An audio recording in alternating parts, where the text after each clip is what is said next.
Hello guys, welcome to my channel. Today we are going to see how to resolve if the Microsoft Edge web browser screen goes blank or black pairs when you are scrolling. So there appears to be graphical display issues. Let's fix it guys.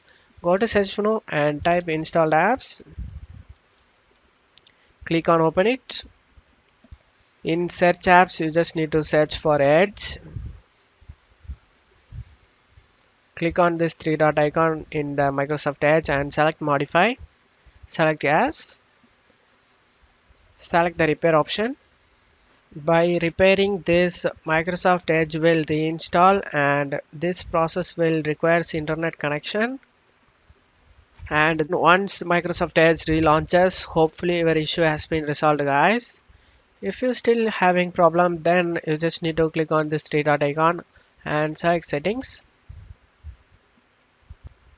On left side, you just need to select system and performance. On right side, you just need to disable use hardware acceleration when available. Make sure it is disabled, and after disabling it, close it off here and now relaunch the Microsoft Edge again. Hopefully your issue has been resolved at this point. That's it for today's video guys. Give me a like and subscribe. Thank you.